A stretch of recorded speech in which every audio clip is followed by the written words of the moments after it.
whatever you do, don't fall asleep.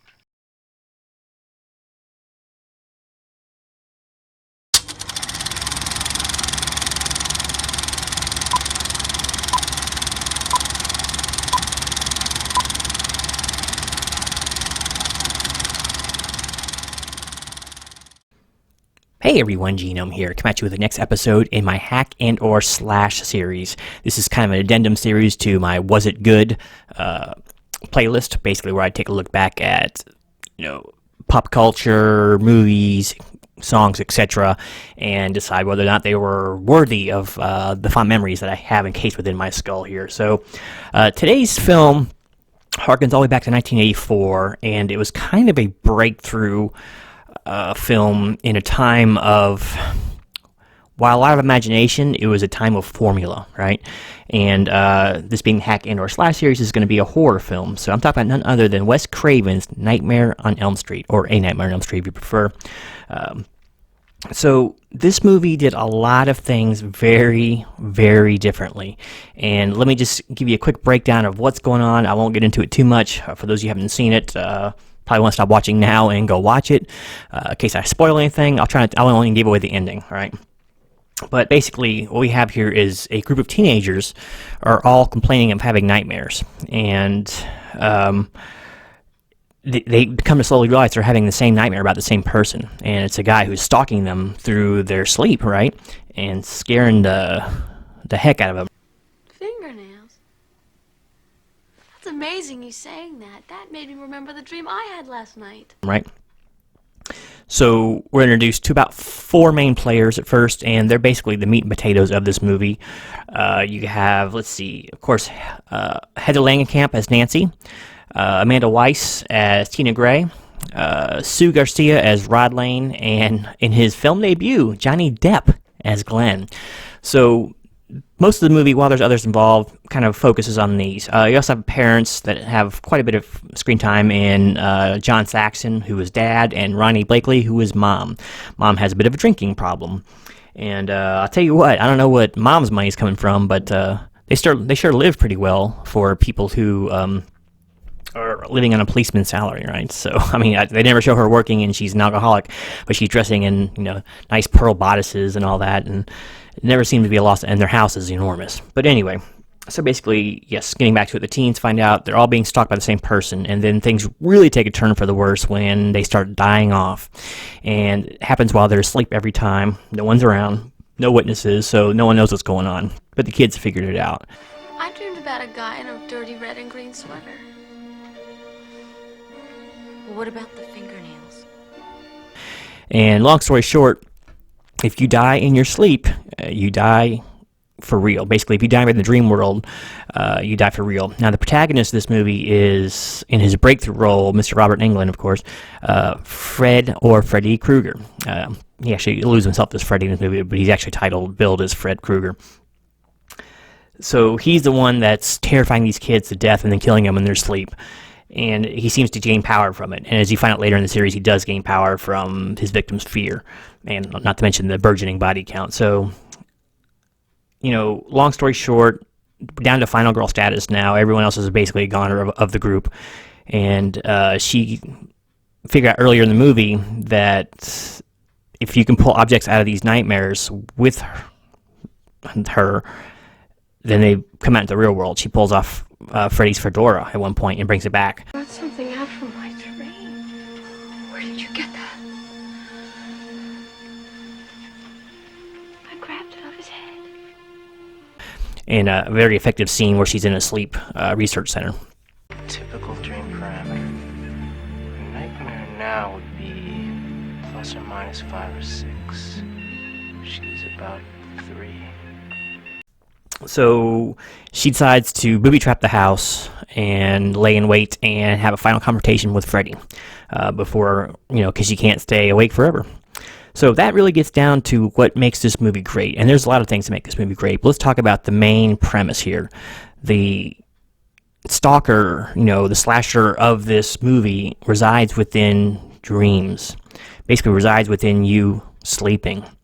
There's no escape from this. If you're in Crystal Lake and you somehow get in a car and you travel to Seattle, you're safe from Jason.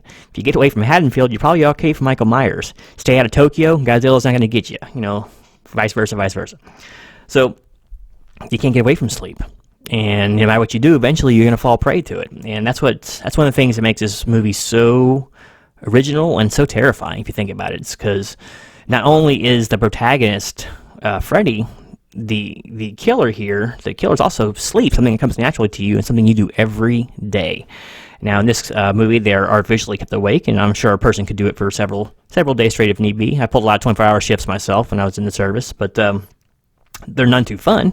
But you can do it. I think Nancy stays awake for 7 days, is what it says at the end. And she doesn't look nearly haggard enough to be that long awake, but whatever. So, most of the cast is fairly good.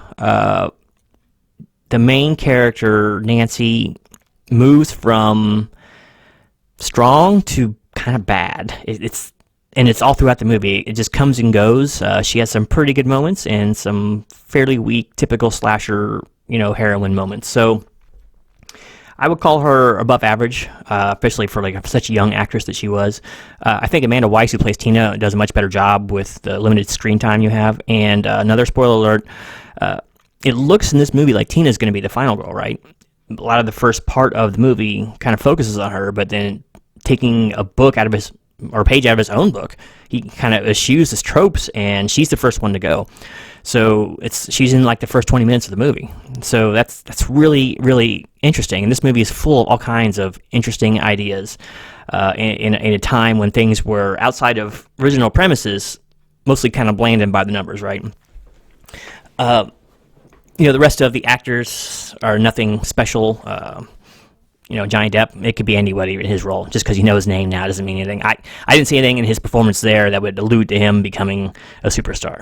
Yeah, next time you have one, just tell yourself that's all it is, right where you're having it, Once you do that, you wake right up.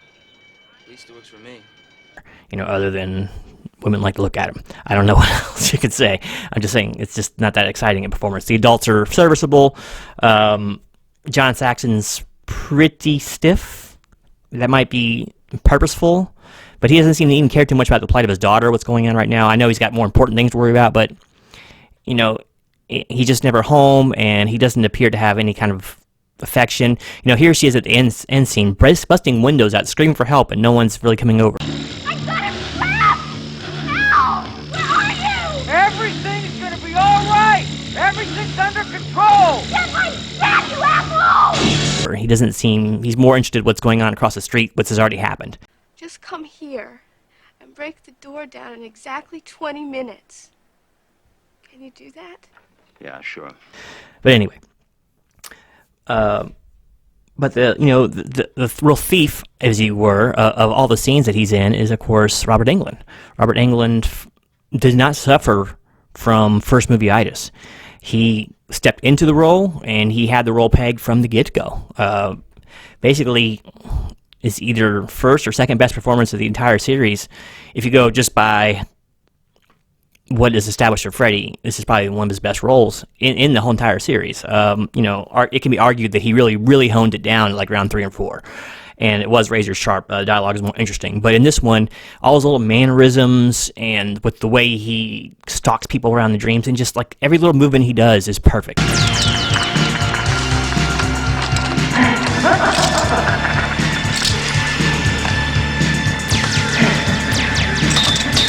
And I'm very glad they got an actor to do this instead of a stunt actor, right? Freddy is pretty terrifying in this movie. He gave me nightmares for years.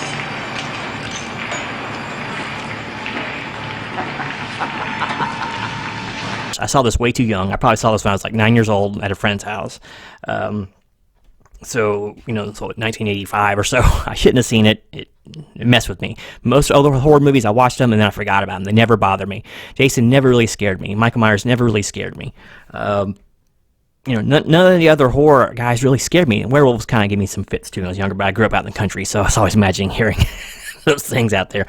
But Freddy petrified me when I was young, and he's still effective to this day, and that lends to the power, especially when you're older like me, and you're used to seeing all these horror movies, and you're used to seeing, you're just assaulted at all times with violence and and horrific things, but he's still effective to this day, and that just lends you the power of his performance. So Robert Englund, easily the high point of this movie.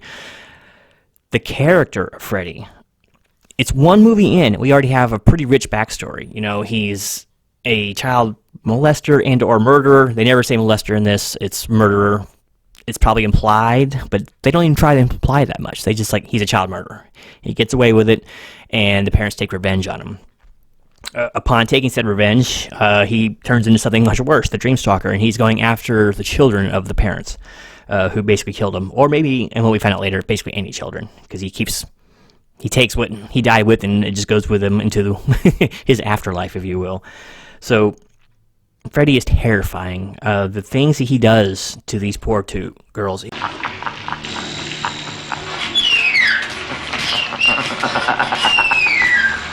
They don't really see too many nightmare sequences. In fact, you don't see any nightmare sequences, really. Maybe a little bit with Rod in the jail cell, but you don't really see nightmare sequences with these people. But he terrifies and he brutalizes Tina and Nancy in their dreams. These dream sequences are horrifying.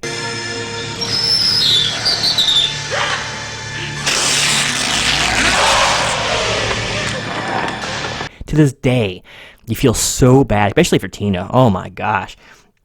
It's not that he does injure them, and he does try to move in for the kill, but he just plays with them and toys with them.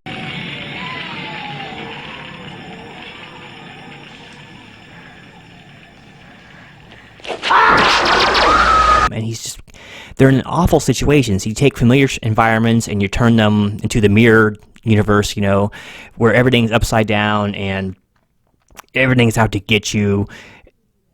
And then you take those environments and you make them bad, you know what I mean? And then you put her into places like a boiler room where there's hissing going on, it's not well lit.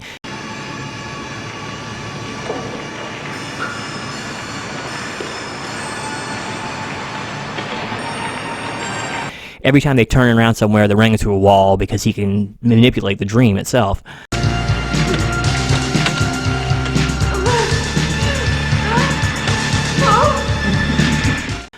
He's just making these awful sounds with his glove on the pipes and all that. And he's laughing, he's talking to them, he's mutilating himself. Watch this.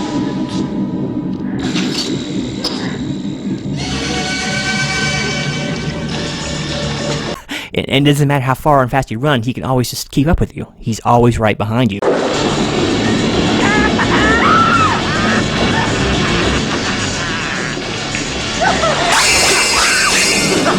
And that's an aspect of the worst nightmares that you have, is you can't get out of them. And those always are terrifying experiences. So you feel general empathy for Tina and Nancy. There's a scene where you don't even see the dream world in a great scene where mom takes Nancy to a sleep research center, and you know she goes to sleep. They got her all dialed in, and they're saying, well, normal numbers between I think 4 and 5, and then you start seeing it climb. Doctor, what's she doing now? Is she asleep or awake? Something's wrong. It never gets this high. What's she doing? And then she starts twitching, and then she just goes ballistic. And probably the best scene of the movie for her.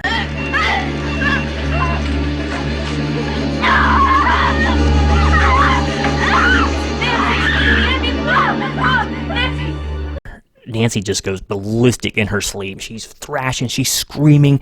The freaking numbers are shooting off at like 20s and 30s. It's like, we're talking, her heart's gonna explode or something, you know? Just highly effective, and you really feel pity for these kids. And they're waking up with injuries then because he's getting close to killing them, but something is bringing them out before they die, you know? And unfortunately for Tina, it doesn't work. She doesn't get woke up, and she is killed in once again, just a horrifying manner.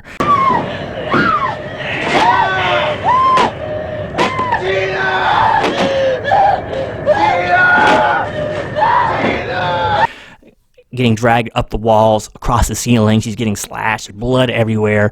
And the really heart-rending part is at the end, she seems to wake up, and then she reaches out for her boyfriend, who's supposed to be waking her up.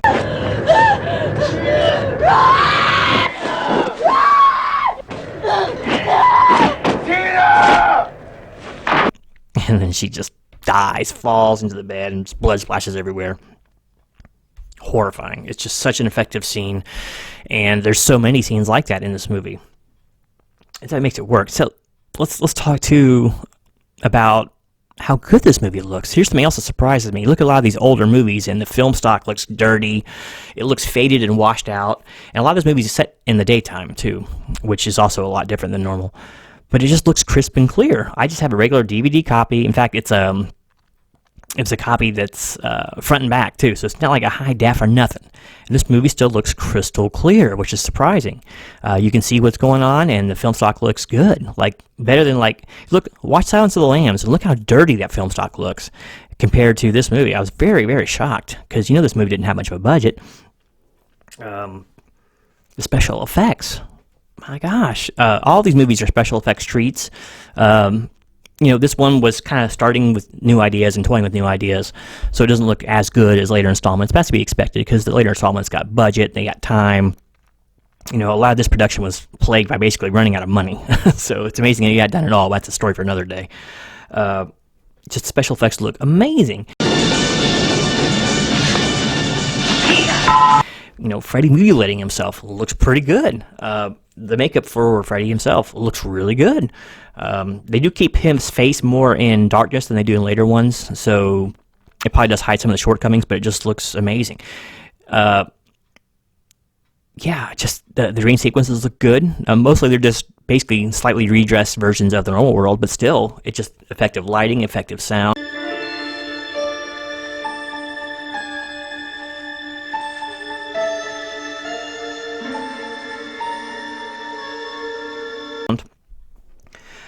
Camera work is decent. Not enough moving camera. I like a little more active camera, like a la Steve Miner in Friday the 13th Part 2.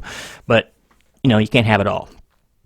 So the movie just looks good for the most part. Some of the hairstyles are a little funny. Mostly Heather's, because she's just way too much hair. And his little phrase or whatever she has around her hairline or whatever is just... It's like, ooh, you should straighten that out or something. But, you know, she has a lot of hair. So, I mean, you can only do so much with it. But there's so many cool little shots in this. Tina?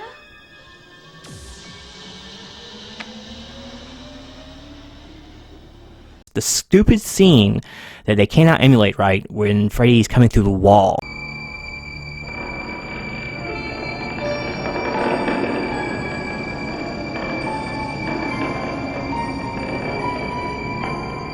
It was done with a sheet of frickin' latex and good lighting, and it looks stupendous.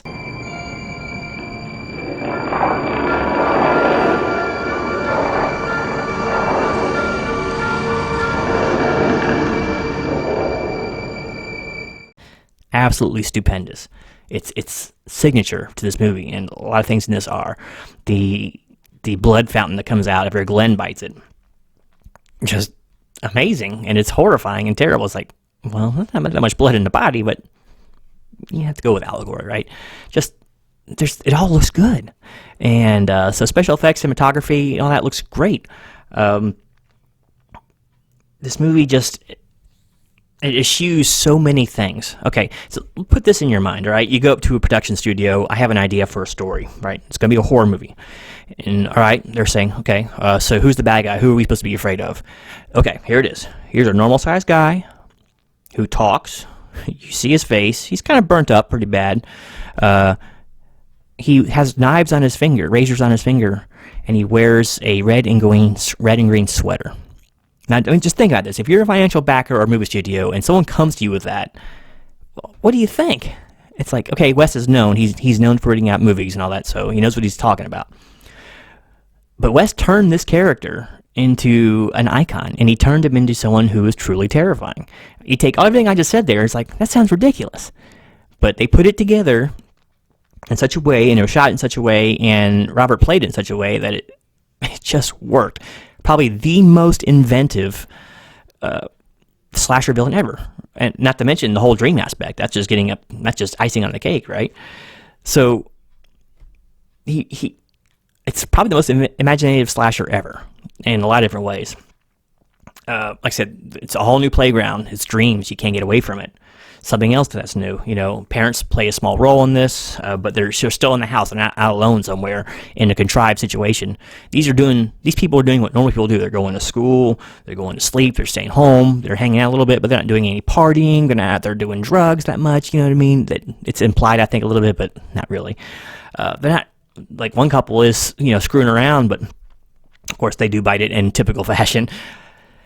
But I mean, Nancy takes a bath, and bad things start to happen.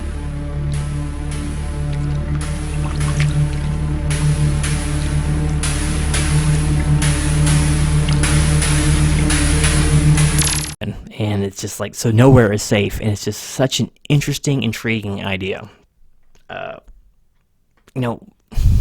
I can go on and on. There's just so much that is unique about this movie, and it's probably the most unique slasher, easily of the 80s, I'd say. It's not my favorite, one of them, but it's not my favorite. That it does so many things well, and does so many things that are different, that it's to deny that would be, tantamount to self-delusion. It doesn't make any sense. So, I mean, the movie just fits.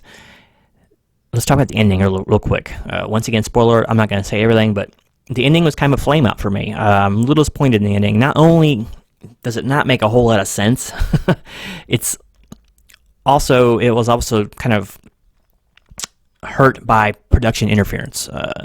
Producer Wes was fine with a happy ending, and producers did not want a happy ending. They wanted to leave it segue it for sequels. New Line needed some money, basically, so if the movie did well, they were going to need sequels out of it, so they had to set it up to where there could be a sequel. They could have done that anyway, but they wanted to hold the audience's hand.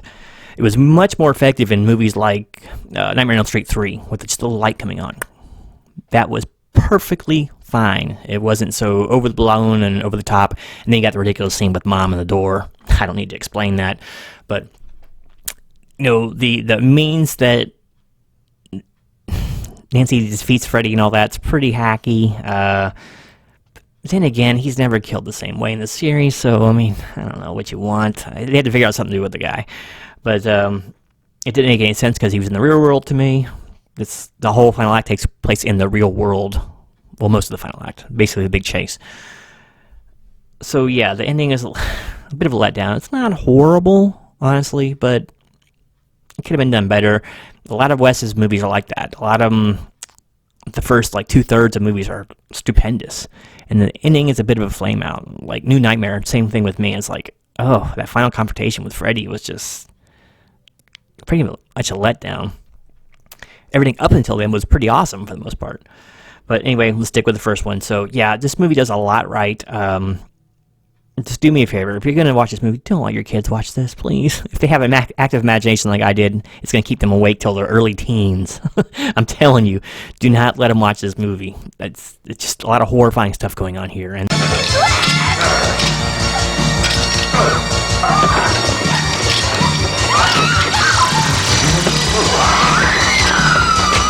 there's some pretty shocking imagery if you get down to it. I know the rest of us horror fans are used to such things, and it's not really anything too serious, but like I said, I don't think this is a movie for kids. But this is definitely a movie I can appreciate as more than just a horror movie. There's so many good ideas going on here, and there's such an amazing vision going on that it's hard to deny this movie's place in the annals of horror history. Freddy became bigger than Dracula. He became bigger than Frankenstein. He basically became, in the wrestling parlance, he became a damn baby face. He was on t-shirts, he was toys, he was on talk shows.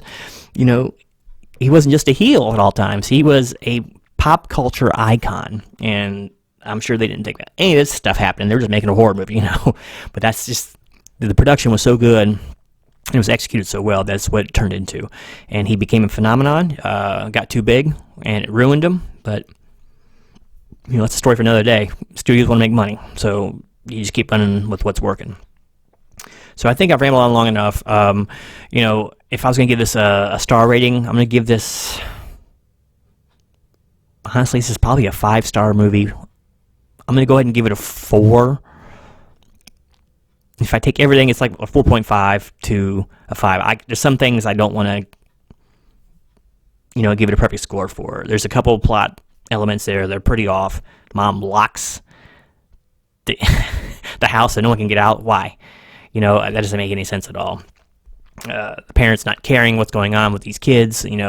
I know they sound crazy, but they don't watch them. They just let them go about their business, even though they're saying they're seeing these people die in their sleep, and then they're dying and all that. The ending is a bit wonky, so that detracts from it. A little bit uneven acting. Most of it's serviceable. Some of it's even bordering on good, but it's a horror movie. Of course, Robert Englund's amazing. That's almost worth a point right there. So I'm going to give this a 4.